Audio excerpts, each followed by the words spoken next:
Vuestro Dios estaba muerto, y el paraíso que os prometieron estaba podrido. Sois marionetas en un circo de horroroso espectáculo. Mensaje en una botella.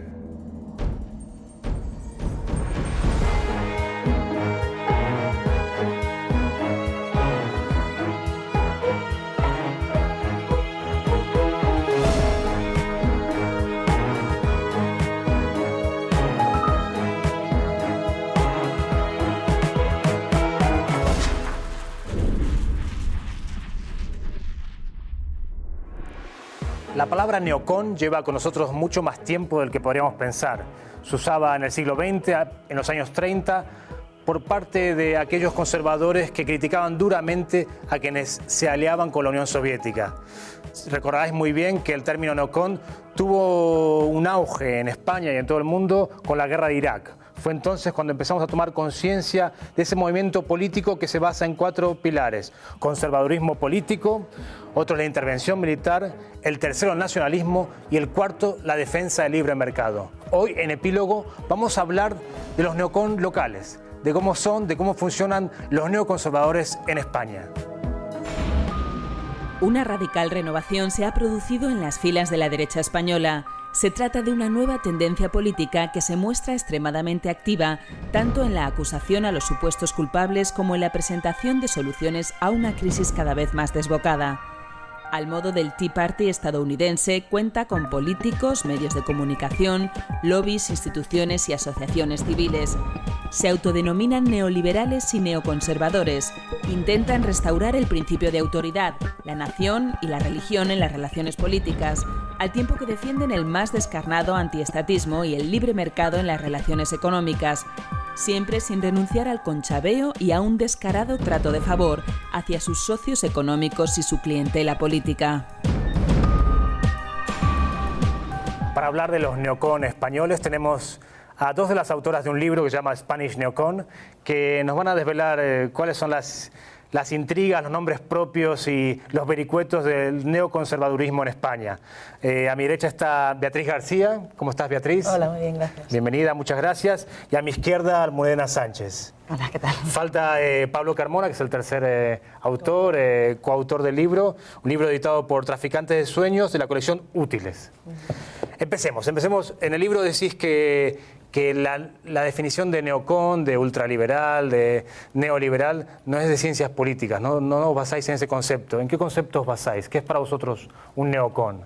Bueno, primero decir que justo todos los términos que has usado son bien distintos, ¿no? Cada uno tiene sus principios políticos y sus prácticas políticas, pero muchas veces vienen más de la práctica que de una teoría política. Luego la teoría política puede decir, esto es neoconservadurismo, esto es liberal conservador, esto es ultraliberal, esto es neoliberal, pero pocas veces los conceptos encajan perfectamente con la práctica y el discurso de una persona, ¿no? A veces son más complejos y según el momento también se tira más de un lado, se coge más de otro para justificar o para potenciar las ideas que se quieren desarrollar. Pero en principio nosotros entonces lo cogeríamos de la historia y de las prácticas y discursos concretos de personas y partidos y grupos concretos en los últimos 10 años. ¿Y qué es lo que entendéis propiamente por un neocon? Almudena, ¿a qué nos referís? ¿Qué mentalidad tiene? ¿Esos 4 principios que dije al principio se suscriben a lo que es un neocon? O sea, las definiciones son amplias y son confusas y nosotros lo que intentamos más o menos centrarnos es que en esta idea de defensa, digamos, del neoliberalismo, lo que complementaría esta visión de Freeman sería la de Hayek, que viene a contarnos que para que eso pueda ser desarrollado, pueda ser impuesto, pueda ser llevado adelante, necesitas un cuadro cultural y moral, ¿no? Entonces, en ese marco, digamos, de no solo apoyarse en esa, digamos, tecnocracia del neoliberalismo, sino complementarla con todo un proceso de articulación moral y cultural, como sucedería, por ejemplo, pues en Chile, ¿no? Cuando intentan, digamos, imponer por primera vez los principios que Freeman traía, ¿no? Se ve que para que eso pueda ser desarrollado necesitas un marco disciplinario, como en este caso la dictadura, que te permita desarrollarlo. Y que, por ejemplo, en ese mismo caso, cuando se intentó que Thatcher lo hiciera, su respuesta fue: la cultura inglesa todavía no está preparada, ¿no? O sea, como que necesitas todo un marco que vaya permitiendo, al final, lo que vienen a hacer, que es una reproducción de las condiciones de las élites, ¿no? O sea, que es como se puede un poco, según algunos autores, entender el propio neoliberalismo. Estamos hablando de los Chicago Boys, de los años 80, de imponer un Estado muy pequeño, un Estado restrictivo y un gran mercado y una libertad absoluta en lo económico. Y quizás en lo moral, en lo ético... Los neoconservadores son definidos, o el padre de los neoconservadores los definieron como neoliberales asaltados por la realidad. Ajá. Entonces es gente que cree en el libre mercado de forma muy grande, pero que cree que el libre mercado no es suficiente para regular la sociedad. En la sociedad hay problemas, o hay asimetrías, o hay una voluntad de que las cosas sean de una determinada manera que no basta con la libertad del libre mercado. Hay que imponer unos valores religiosos, hay que imponer unos valores morales en general, hay que decir qué está bien y qué está mal. Esa moralización de la sociedad no es propia de los neoliberales. Los puros creedores, los que creen creyentes en el mercado libre, se basan, no es que sea cierto porque no hay libre concurrencia, pero creen que el no hacer es el que va a hacer que la sociedad se autorregule y llegue a una buena posición. Los neoconservadores no creerían esto, creerían que hace falta el libre mercado en lo económico, pero que la sociedad no puede autorregularse sola, que hay que imponer unos valores, hay que poner una disciplina para que la sociedad funcione. Estamos hablando de gente liberal en lo económico y en lo moral, en lo ético, muy conservadora. Sí. De posiciones muy radicales, con temas muy diversos como el aborto, por ejemplo, o el rol de la mujer inclusive en la sociedad. Hay un momento clave que es el proyecto para el nuevo siglo americano. Antes hablamos de la Reaganomics, de Thatcher, de todo lo que pasó en Chile. Pero el momento clave para el desarrollo del neoconservadurismo es el año 97, ¿no? Todo el proyecto para el nuevo siglo americano, que después tuvo la eclosión con la administración de Bush hijo, ¿no? ¿Cómo fue ese proceso? Nosotros hemos estudiado más la cuestión del Estado español. Sí. O sea, Estados Unidos es un referente continuo para los neoconservadores españoles. Las fundaciones neoconservadoras estadounidenses son ejemplo para la FAES y para las fundaciones de aquí. Parece muy raro que Aznar esté en las universidades estadounidenses dando discursos, pero realmente hay una tendencia en Estados Unidos que engancha con la tendencia que promueven aquí ciertos políticos y ciertos grupos españoles. Entonces, sin duda, en Estados Unidos el Tea Party ha alcanzado un poder mayor que los neoconservadores en nuestro Estado. El Tea Party es capaz de bloquear la aprobación de unos presupuestos porque expanden el gasto. El Tea Party tiene un peso en la carrera presidencial que estamos viendo. Entonces es una tendencia dentro del Partido Republicano que quizá está tomando más posiciones o quizá es más visible o tiene más movilización a día de hoy que esta tendencia que nosotros decimos que también existe en el Estado español, ¿no? Dentro del Partido Popular, pero con otros sectores como los ultrarreligiosos o como los ultranacionalistas españoles o con medios de comunicación propios, con fundaciones propias, se ha armado un entramado institucional, mediático, político y de asociaciones civiles que promueven una tendencia semejante al Tea Party en Estados Unidos. Entonces, si tenemos un proceso en Estados Unidos que llevó todo el siglo XX, pero que en el año 97 y la administración Bush hace eclosión, ¿no? Los neoconservadores realmente logran imponer su agenda con intervención militar, con conservadurismo religioso y con libre mercado acérrimo, o al menos en teoría, ¿no? Porque después en la práctica nunca es así. ¿Cuál es el reflejo en España? Y empecemos, yo he visto vuestro libro, tiene varias secciones, ¿no? o varias ideas. Por ejemplo, los medios de comunicación. En España, ¿quién representa ese ideario? ¿Quién lo toma? ¿Quién lo hace propio? Y cuéntame, Almudena. O sea, realmente lo más interesante de todo esto es que es un entramado bastante diverso de medios de comunicación. O sea, no es una línea concreta, sino son medios que trabajan, a veces solidarios y a veces no, intentando un poco hacer referencias o sinergias a las distintas líneas y tendencias políticas que esta expresión muestra, ¿no?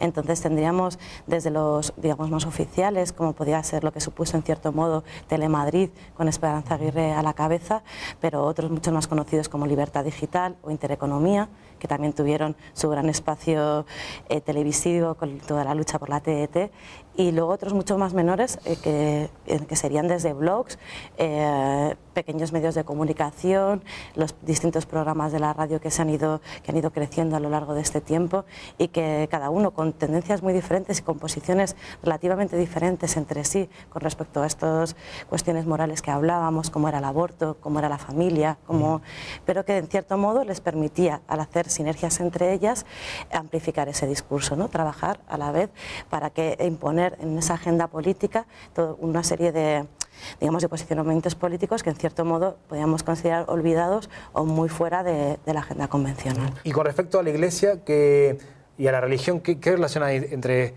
esta ala conservadora del Partido Popular, Neocon, y la Iglesia? ¿Qué sintonía ha habido? También quiero recomendar a la gente vuestro libro porque más allá de que aquí estemos hablando en forma genérica, está muy bien documentado, muy exhaustivo. Aquí contáis cómo empezó Libertad Digital, habláis de estos blogs, habláis del 11M, que es un tema muy interesante al cual vamos a volver en algún momento. Pero ahora hablamos de la Iglesia. ¿La Iglesia qué relación tiene con el neoconservadurismo en España? O sea, como hemos hablado, hay uno de los pilares que es que además históricamente en España ha tenido mucha relación la Iglesia con determinadas élites políticas, y en concreto lo interesante de este proceso es que son capaces de todo lo que fue el área de la nueva evangelización, ponerla a disposición, digamos, de un determinado sector político. Por primera vez veíamos al episcopado, por ejemplo, dar su opinión sobre las elecciones, ser relativamente partidista con respecto a algunos temas, o sea, entrar en política cuando en ese momento la sociedad española, según dicen las encuestas, entendía que realmente la Iglesia debía estar fuera de. Entonces, como comentabas antes, esa tensión, esa agresividad, esa intención de hacer política, lo que en cierta manera ponen por primera vez en la sección de derechas los conservadores sobre la mesa. Que tengas al episcopado hablando, los curas hablando, dando su opinión, entendiéndose, metiéndose, llevando autobuses a una manifestación, diciendo que esto no les parece procedente, haciendo anuncios, desenmarcándose en un momento dado para formar parte de una negociación, generando luego alianzas que tienen su reflejo en lo económico, o sea que no se puede separar, por ejemplo, la cuestión de la educación con el tema de los concertados, con toda una apuesta en ese sentido, o sea, ¿quién tiene? Entonces esa alianza, digamos, orgánica, ¿no? Donde yo te pongo gente para una manifestación, luego tú me das dinero para lo otro, yo me meto genero opinión pública a través de este comunicado, doy a mi informe, o sea, todo ese tipo de cuestiones, muy en contra incluso de lo que eran las propias bases de la Iglesia Católica, o sea, que dejando muy fuera a todo lo que se llama hasta la Iglesia del Barro, ¿no? La Iglesia que tiene fieles que van asiduamente y trabajan como con otro tipo de temáticas, es lo que son capaces de imponer y sincronizar en cierto modo en esta línea. Y de igual modo, ahora mismo que hay tensiones en la derecha neoconservadora española, lo vemos con Rouco interviniendo contra Esperanza Aguirre, ¿no? O sea, como que establecen un diálogo de posiciones. Otro tema interesante también, digamos, no solo la religión, sino también todo el tema económico, ¿no? Habéis mencionado, hemos hablado de los medios de comunicación, de la religión y de la economía. Esta tercera pata... habéis hablado, me pareció muy interesante porque tú estableces las relaciones, pero con nombre y apellido, con empresas, ¿cómo está establecido en España? A los neoconservadores, en discurso, porque los neoconservadores también se llaman a sí mismos liberal conservadores.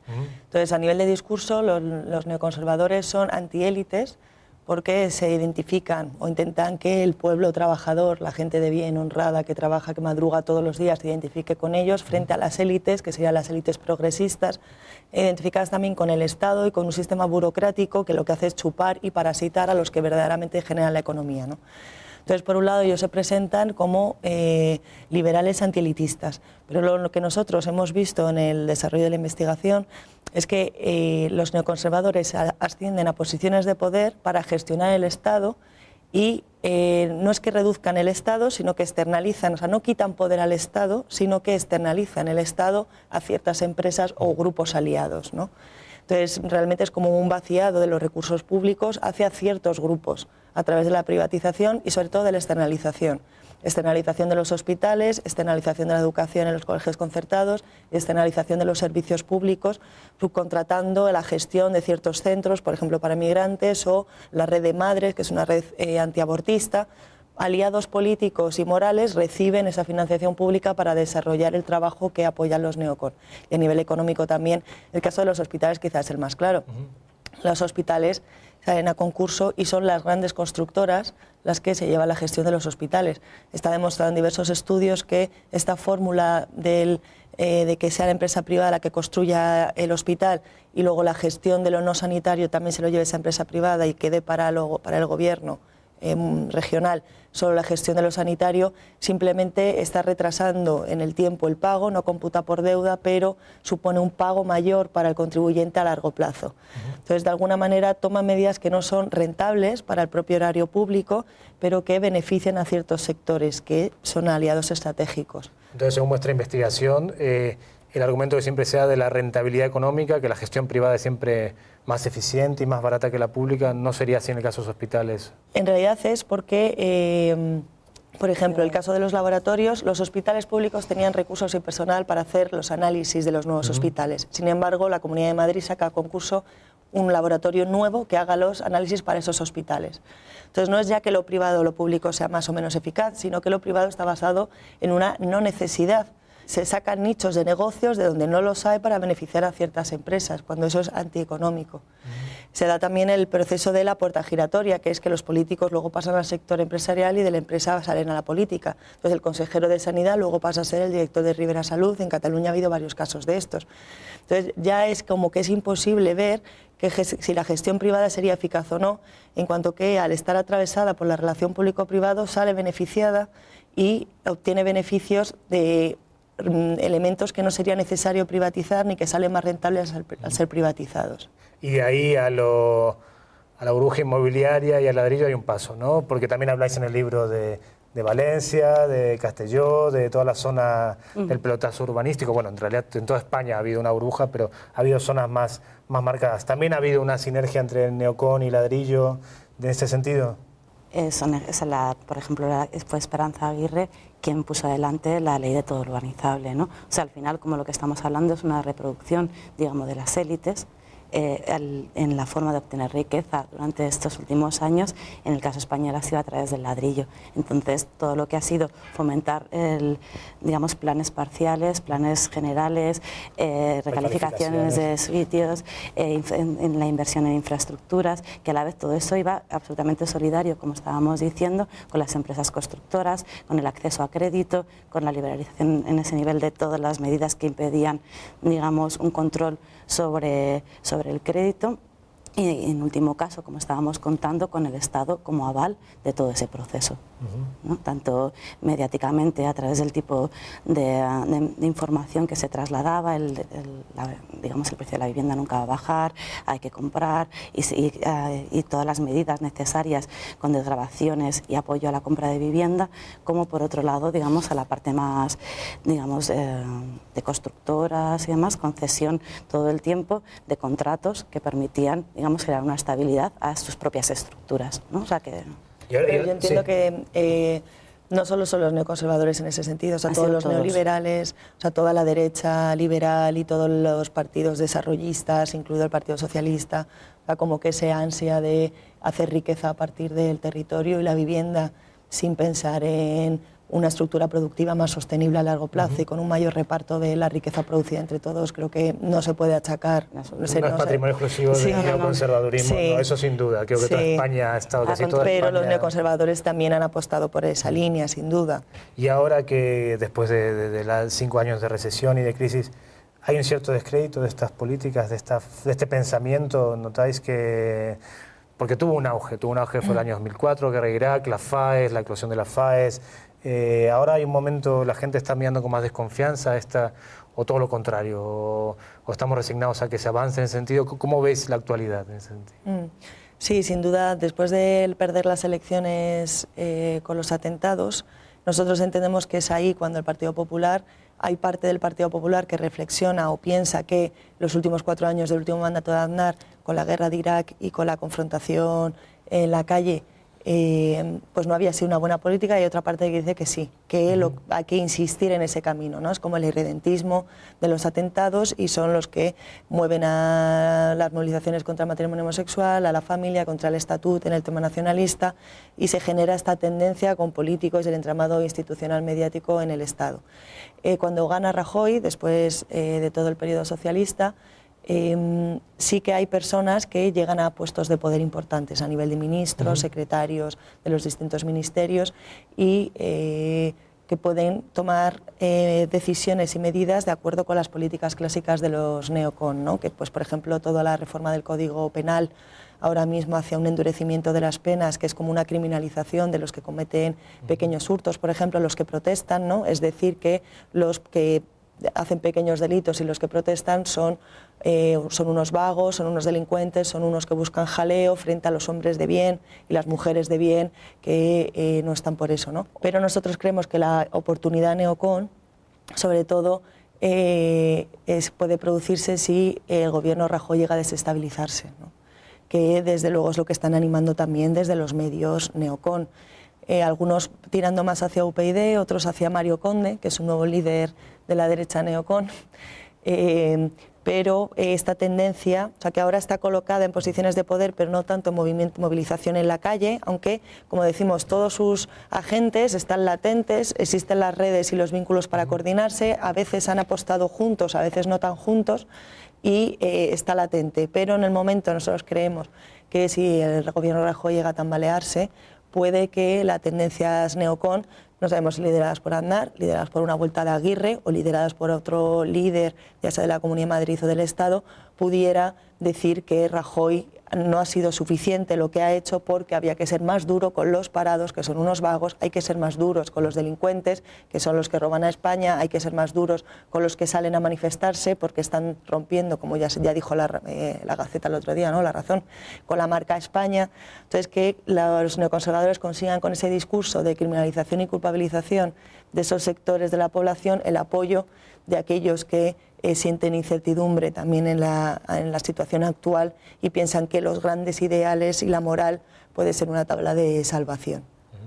Entonces veis ahora un momento como de cierto retroceso, pero con una posibilidad de avance importante si ese es vuestro diagnóstico, ¿no? O sea, ¿no? Aparentemente el gobierno en cierto modo es débil y el estar en una cuota de poder también te implica como tener posiciones, ¿no? O sea, que incluso pues lo que acabamos de comentar, quien está liderando, quien tiene que avalar en último caso esa reforma del Código Penal es Gallardón, que en cierto modo siempre ha estado en el límite y en gran confrontación con lo que es este sector neoconservador. La posición de Aznar con respecto a Rajoy también ha sido ambivalente en muchos casos y lo que sí que es claro que en muchos de estos medios hay un fuerte desplazamiento hacia otras corrientes. El que Esperanza Aguirre haya abandonado la política mucho también puede tener que ver con todo eso, o como comentábamos hace un segundo, lo de la conferencia episcopal, digamos, en contra del proyecto de Esperanza Aguirre con Eurovegas, ¿no? Entonces todo ese tipo de cuestiones nos hacen pensar que las aguas están movidas y que dependerá un poco de cómo salga esta apuesta y de estabilización, cómo se vayan recolocando las posiciones de esta tendencia, digamos, de la derecha. Porque, sin olvidar, perdona, que mientras están en el gobierno, esto sigue siendo una transferencia continua de recursos públicos a sus sectores. O sea, que aunque no tengan liderazgo como en la calle o en la televisión, todos los años se hace una transferencia a la Iglesia Católica por los colegios concertados de cientos de millones de euros, siguen toda la red de madres o las redes antiabortistas, siguen las empresas, las constructoras cobrando el canon por los hospitales año a año. Entonces, esta política de favorecimiento de ciertos grupos empresariales y políticos, eso siempre, mientras están en el poder, se mantienen. Y hubo dos estrategias que mencionáis en el libro. Una está relacionada con las autonomías y el nacionalismo, que fue otro punto de confrontación importante, y otra fue el 11M, ¿no? Esta supuesta culpabilidad de ETA y este enmarañamiento de las pruebas y todo aquel un poco fue un delirio mediático encabezado por El Mundo, ¿no? Esas fueron armas también arrojadizas importantes, ¿no? En estos tiempos. O sea, el caso en concreto del 11M es un momento clave para todo este salto a lo que hemos llamado ese movimiento como más de base. O sea, y realmente en cierto modo autónomo, que vernos reconocido lo que pasa y sale a la calle. Y entonces, este salir a la calle es capitalizado en gran medida por gran parte de esta derecha y que sí que es un compendio entre posiciones que nunca son claras, en situar la sospecha, y la situación de la sospecha en ese ciudadano medio es como bastante importante porque es el descrédito que tú estás viendo hacia los políticos, el descrédito, digamos, a una situación que no estás entendiendo y que es aprovechada para, digamos, desviar la atención y colocar la culpabilidad en un lugar como abstracto, pero que hace que digamos, toda la gente que en cierto modo se ha sentido fuera, no se ha sentido reconocida, tenga ahí su lugar, ¿no? O sea, gran parte también de esta derecha neoconservadora era izquierda radical en su momento, que al no sentirse reconocida, apelada, valorada en todo lo que fue el proceso de los años de Felipe González, en cierto modo todo ese rencor es el que se pone sobre la mesa y el que se alía con digamos, lo que sería la derecha conservadora más tradicional. Y es en esa alianza donde es clave la interpretación del 15M y digamos, lo que tenía todo por detrás de lo que había sido Felipe González y el señor X. Pero un poco por la forma en que lo contáis, y lo contáis en el libro también, es mucho más difuso que en Estados Unidos, por ejemplo. En el Tea Party sí es mucho más claro su ideario, es mucho más claro identificarlo. Aquí parece que es una amalgama de gentes que entran, que salen, que hay un cierto complejo, ya para terminar que estamos cerrando, hay un cierto complejo, hay una cierta ganas de jugar a dos bandas, o ¿qué es lo que pasa? Que no hay un ideario claro, no hay en este momento, ¿no? Al menos. Cada uno, o sea, que son distintos agentes, cada uno tiene un ideario muy claro, pero prioridades distintas. Hay gente que es ultracatólica, entonces, bueno, puede estar a favor de la libertad de una externalización de los servicios públicos porque sale beneficiado por los concertados, pero su prioridad es que no haya depravación moral y al final sale en contra de Eurovegas, ¿no? Libertad digital y intereconomía afrontan también de manera distinta, por ejemplo, el matrimonio homosexual, mientras una decía los homosexuales van en contra de la familia, la otra diría existe un lobby gay que está tomando hegemonía en la sociedad.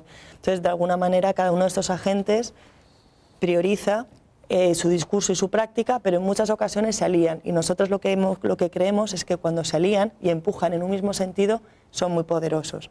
Lo cual también creemos que debe servirnos para pensar a nosotros, a otros que somos activistas también en la calle, cómo este tipo de estructura descentralizada, si es capaz de unirse en cierto sentido, puede llegar a ser potente.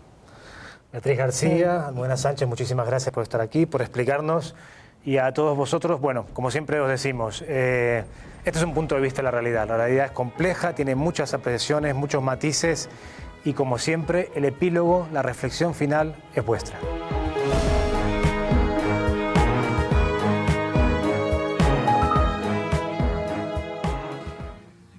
Cualquier sistema que montéis sin nosotros será derribado.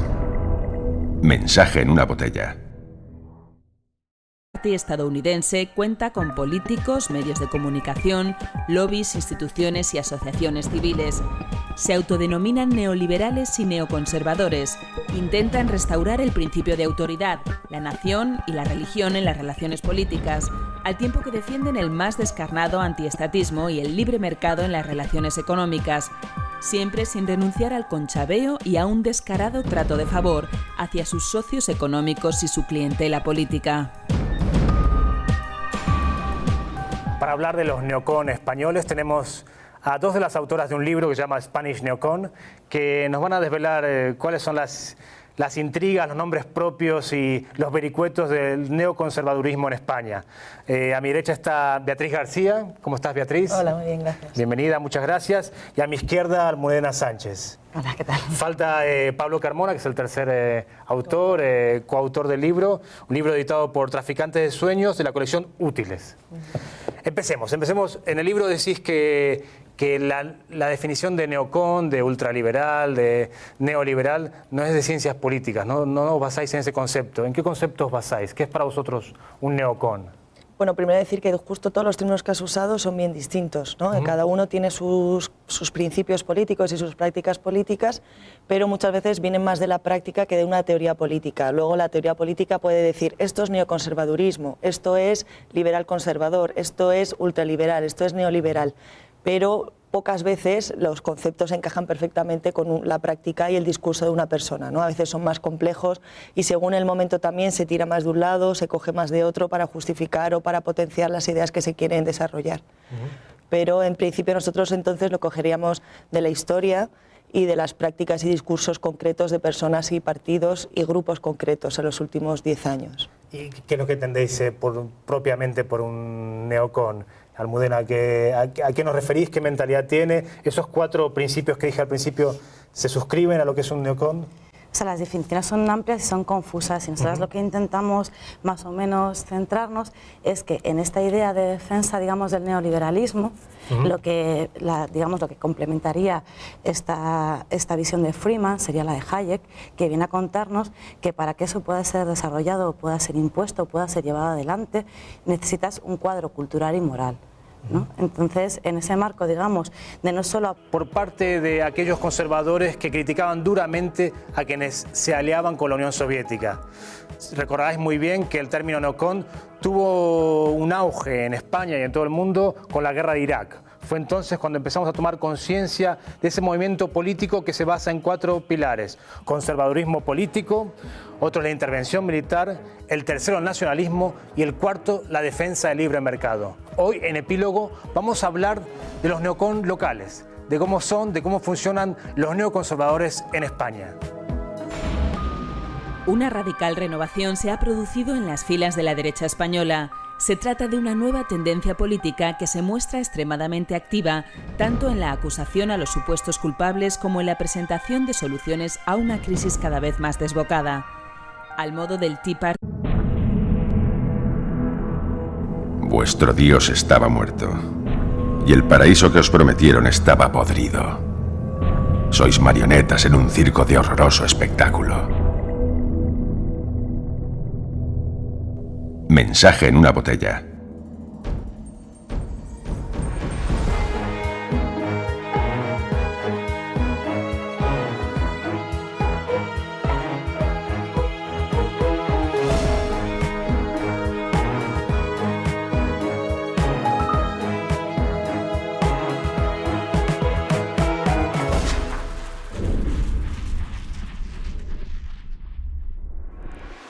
La palabra neocon lleva con nosotros mucho más tiempo del que podríamos pensar. Se usaba en el siglo XX, en los años 30,